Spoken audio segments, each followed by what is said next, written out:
Salam saudara, selamat berjumpa saudara dalam kasih Kristus. Mari kita mendengarkan sabda firman Tuhan yang bertema pementeran. Tanda pementeran dalam dunia roh kebenaran ya. Roh ini disebut roh huruf besar ya. Roh huruf besar dalam dunia roh huruf besar ya, roh kebenaran ya. Kita sebelumnya membaca lebih dulu di dalam kitab Matius saudara. Kitab Matius 12 ayat 39. Tetapi jawabnya kepada mereka, angkatan yang jahat dan tidak setia ini menuntut suatu tanda. Tetapi kepada mereka tidak akan diberikan tanda selain tanda Nabi Yunus. Amin. Saudara, yang dimasukkan di dalam pementeran ini adalah di mana orang-orang yang sudah dipilih oleh Allah, hendaknya kita belajar dari firman Tuhan. Ada banyak kisah-kisah di dalam firman Tuhan ditunjukkan kepada kita bahwa kita ini harus sesuai dengan kehendak Tuhan supaya kita tidak dikatakan angkatan yang jahat dan tidak setia karena kita hanya meminta tanda-tanda itu. Tetapi kita harus belajar dan mau belajar seperti ini, saudara. Arti pementeran. Jadi pementeran ini adalah pemberian dari Allah, sah dari Allah, ya. Dan Allah memproses iman kita agar iman kita ini menuju roh kebenaran. Nah, kalau kita bicara tentang roh kebenaran, kita tidak ada lagi kata lain atau tidak ada lagi jalan yang harus kita tempuh, yang kita tahu roh kebenaran itu dari mana, selain firman Tuhan. Jadi hanya firman Tuhanlah yang dikatakan roh kebenaran itu, yang akan menuntun kita di dunia ini ya. Dan yang dikatakan adalah perjanjian Allah. Jadi firman-Nya itu adalah di dalamnya ada perjanjian Allah. Dan mari kita akan simak saudara, perjanjian Allah itu seperti apa ya. Contoh aja di dalam kitab Kejadian saudara, pasal 1 ayat 14. Begini firman-Nya, ciptaan Allah, benda-benda penerang menjadikan tanda yang menunjukkan masa-masa yang tetap dan hari-hari dan tahun-tahun. Jadi, saudara, Allah itu memberikan tanda atau benda-benda itu sebagai penerang yang akan dijadikan tanda untuk petunjuk pada masa di mana pada tetapnya hari-hari dan tahun. Itu menandakan tentang firman-Nya ini sudah menyediakan roh kebenaran lewat firman-Nya ini sudah memberikan perjanjiannya kepada manusia dalam Kejadian 1:14 bahwa dengan penerang itu benda penerang itu kamu akan bisa tahu ini pagi, ini siang, ini malam. Itu kalau kita lihat kasat besarnya ya, garis besarnya saudara. Kemudian ada lagi satu firman Tuhan yang dikatakan dalam Kejadian 9 ayat 13. Itu juga berbunyi, tanda perjanjian itu adalah busurku, kutaruh di awan supaya itu menjadi tanda perjanjian antara aku dan bumi. Jadi Allah itu memproses iman kita supaya kita itu tahu bahwa roh kebenaran ini akan ditunjukkan lewat firman-Nya. Dengan perjanjian Allah ini maka semuanya ini disediakan untuk manusia. Jadi bukan kita yang meminta tanda-tanda itu, tapi Allah yang memberikan tanda-tanda itu, yang memberikan jalan supaya kita tahu bahwa ini adalah tanda dari Allah. Supaya kita sadar bahwa semua yang terjadi di muka bumi ini hanya Allah lah yang menentukan segala sesuatu ya. Kemudian kita juga lihat ada satu tanda di mana tanda itu diberikan, itu tadinya kan alam ya. Kita ini bicara tentang manusia. Tanda itu diberikan pada Musa yang diutus oleh Allah di Gunung Sinai, ya. Dengan 10 hukum perintah Allah, roh kebenaran ini sudah dinyatakan firman-Nya dengan 10 hukum perintah Allah. Itu adalah tanda Allah memberikan satu roh kebenaran itu untuk manusia, demi untuk kedepannya manusia itu memiliki kebenaran, dibeberkan lagi, dibuka lagi, supaya kita sadar tidak hanya alam aja, bukan dengan alam aja aku memberikan tanda ini, tapi manusia pun aku memberikannya, supaya tahu bahwa kebenaran itu kuberikan kepadamu.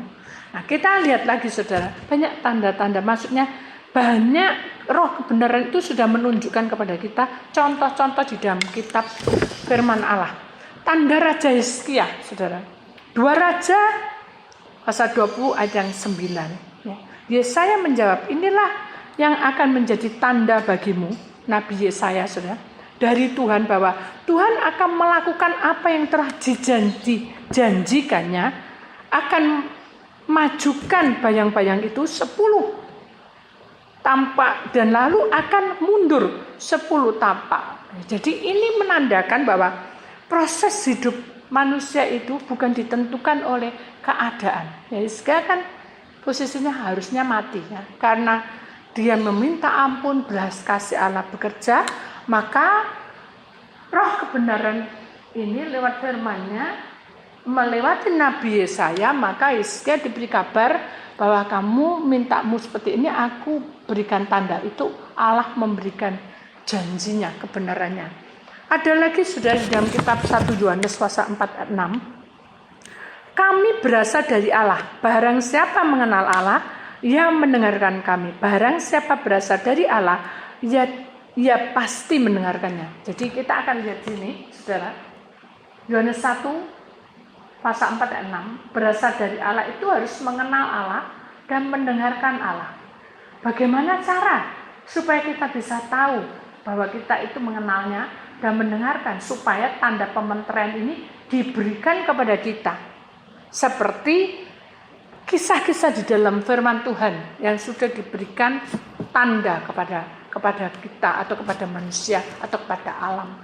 Satu hal yang harus kita ingat, saudara, orang yang mengenal Allah itu, ya, kita bicara ini penguraiannya, mengenal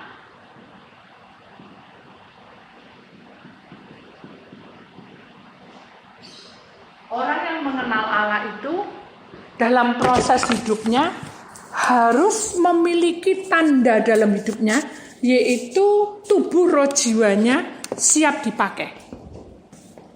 Ya. Manusia ada tubuh, ada roh, ada jiwa.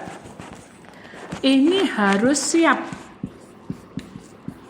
dipakai oleh Allah. Loh Bu, gimana caranya supaya saya dipakai oleh Allah? Apakah saya harus begini, harus begitu? Tidak pakai persyaratan apapun. Kita hanya meminta kepada Allah supaya Allah memberikan proses iman kita ini, supaya mendapat roh kebenaran itu melewati firman-Nya, maka yang dikatakan itu kita lakukan. Saudara, itu siap dipakai itu berarti kita siap bertindak, siap melangkah, ya, supaya perjanjian dengan Allah itu hidup di dalam tubuh roh jiwa kita. Nah, itu penting. Kenapa? Karena dalam perjanjian Allah ini ada banyak contoh di dalam kitab firman Allah.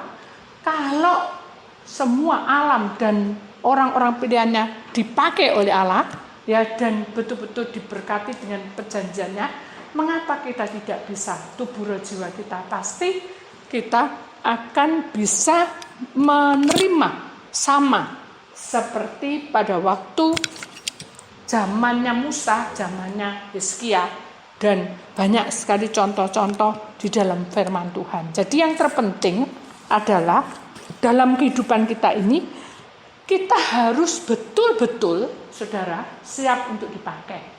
Dan orang yang mengenal Allah yang siap dipakai ini harus betul-betul mempersiapkan betul-betul untuk melangkah hanya untuk Allah. Tahu maksudnya saudara? Maksudnya adalah ketika saudara dalam pekerjaan, saudara harus mengingat bahwa pekerjaan ini adalah milik Allah. Ketika kita masuk di dalam rumah tangga, kita tahu bahwa rumah tangga kita seperti ini karena Allah bersama kita.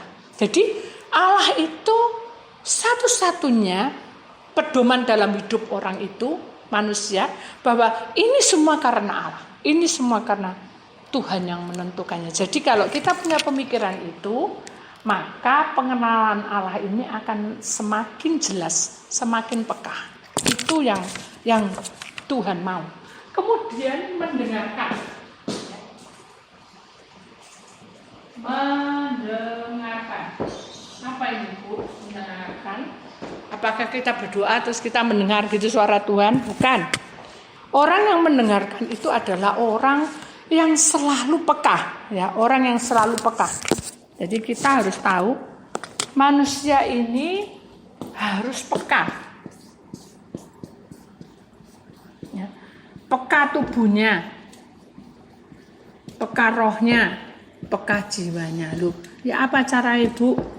Caranya adalah di saat tubuh kita sudah mulai lelah, ya, mulai lemah, proses yang tidak menyenangkan itu terjadi, saudara, maka kita harus tidak boleh mendengarkan suara di kiri kanan. Harus mendengarkan satu, yaitu roh kebenaran ini. Kita masuk ke sini. Kita melewati proses ini. Jadi mendengarkannya masuk proses ini, saudara. Proses iman. Ya. Tubuh kita, roh kita, jiwa kita masuk dalam roh kebenaran ini. Bu, susah Bu, lama-lama kan aku jadi seperti orang yang sok suci. Bukan, orang yang sok suci itu bukan seperti itu, saudara. Dia menampilkan, oh ini aku bisa, ini aku ini. Kadang itu seperti itu bisa terjadi. Tetapi kalau kita sadar bahwa kita itu mau merendahkan hati dan mendengarkan, peka ini adalah tanda bahwa kita itu tidak mengutamakan kedagingan kita, tidak mengutamakan talenta yang kita punya. Ya, seperti saya contoh, saya punya talenta penglihatan. Ya, jadi kalau kita lagi berdoa, Tuhan tunjukin sesuatu gitu. Seperti kayak terjadi barusan ini, hujan petir kemarin tuh, saudara, malam. Hujan, bes. Saya cuma gini, aduh kok ngeri gitu ya, di luar rasanya kok ngeri gitu. Akhirnya saya pejam mata, baru mau pejam mata, tahu-tahu kelihatan lautan bergelora tinggi sekali. Dan saya melihat hijau-hijau, aduh ini pasti ada seperti ini, kayak naga itu pemikiran saya. Tapi memang ketika saya sudah mulai pejam lagi, kelihatan tuh sudah. Terus saya bilang, Tuhan, nah kalau saya pakai kedagingan saya dan saya tidak punya iman dalam proses iman dan tidak mau masuk kebenarannya, tidak masuk firman-Nya ini, apa yang dikatakan saya adalah kedagingan saya yang kuat. Terus tak usir naga itu, ndak ada petir hujan kayak gini. Bisa, tapi siapa yang maju? Kalau manusia ya hancur. Karena itu penguasa roh yang tidak baik. Jadi saya berkata, Tuhan, apa yang harus saya lakukan gitu? Tuhan hanya bilang apa? Berdoa. Ya udah, saya berdoa. Tuhan, tak serahno semua. Apa akan terjadi bencana atau ya apa gitu. Soal lautan bergelora dan saya melihat bentuk hijau itu tampak sekali gitu dan besar sekali. Saya cuma bilang tak serano. Tapi Tuhan bilang belum waktunya. Malaikat itu menghadang lautan tuh tepinya tuh ya. Jadi itu kan lautan bergelora gitu. Tapi dihadang sama malaikat. Banyak malaikat yang menghadang di tepian laut itu. Secara logika ini tidak masuk akal. Mengapa saya percaya bahwa ini adalah dari Tuhan? Karena saya mau belajar mendengarkan, peka. Tubuh roh jiwa kita harus peka. Kalau kita peka, kita tidak akan menyimpang dari kebenaran Allah. Tapi kalau kita tidak peka, maka kita tidak akan terjadi kuasa Tuhan dalam hidup kita. Nah, kalau kita sudah melewati ini semua, barulah tanda pementeraan ini diberikan kepada manusia yang termasuk 144 itu tadi. Jadi inilah kunci dari hidup kita bahwa sesungguhnya pementerian itu akan terjadi kalau kita ini melakukan semuanya ini. Loh Bu, apa bisa aku seperti ini? Bisa kalau kamu dengan rela dan semuanya ini diberikan semuanya. Siap dipakai dan mendengarkan peka dan melakukan ini semua. Pasti jalannya Tuhan itu diberikan kepada kita. Kita akan lihat firman Tuhan ini adalah gambar Maria Magdalena. Ya saudara, dia ini sudah banyak masalah, banyak beban, banyak dosa yang dihadapinya. Tapi ketika dia dihakimi dunia, dihakimi manusia, maka dia menghampiri Tuhan. Dan Tuhan juga melihat isi hati Maria Magdalena. Dan saat itu juga Tuhan mengampuninya. Dan terjadilah satu kuasa yang besar sehingga Maria Magdalena diberi kesempatan untuk hidup. Nah, kalau Maria Magdalena tidak ada pengampunan, maka dia tidak akan menerima tanda dari Allah, yaitu pemulihan, keselamatan dari pihak Maria Magdalena. Kenapa? Karena vonis dia di dunia sudah mati. Kenapa? Karena dia adalah manusia yang tidak baik. Itu kalau kita bicara secara logika. Mengapa Tuhan Yesus mau menerima Maria Magdalena? Karena Maria tidak meminta tanda-tanda. Kalau aku ini anakmu, aku kasih no tanda. Bukan. Maria tidak meminta tanda itu. Maria hanya menangis, merantapi hidup dia, dan dia menyesal dan dia mau berubah. Nah, sehingga akhirnya Tuhan Yesus memberikan pengampunan, dosamu sudah diampuni dan jangan kamu ulang lagi. Dari situlah saudara, kita tahu bahwa pementerian ini akan terjadi dalam hidup kita. Kalau hidup kita siap untuk dipakai, siap untuk melakukan, mendengar dan peka akan panggilan Tuhan bersama kita. Jadi hari demi hari ini kita lewati, tapi kita harus secepatnya mengambil tindakan. Apakah kita sungguh-sungguh betul-betul mau masuk dalam pementerian itu, atau hanya sebatas ini sebagai pendengar yang setia tapi tidak melakukan. Berarti semuanya ini saudara tidak akan mengalaminya. Kenapa? Karena saudara tidak tahu apa yang saudara perbuat. Tetapi hidup kita pasti banyak masalah demi masalah yang menghadang kita. Saudara, firman Tuhan ini menandakan kepada kita bahwa inilah waktunya. Kamu harus mendapat pementerian yang indah, di mana para malaikat sekarang ini lagi berperang, saudara. Karena kita dapat penglihatan waktu berdoa, malaikat di awan-awan itu lagi berperang, melawan penguasa-penguasa roh, saudara.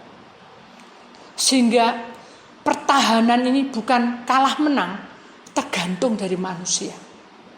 Kalau manusia ini memiliki power untuk mencintai Tuhan dan melakukan pementerian itu menjadi genap seperti firman Tuhan, maka semuanya akan terselesaikan.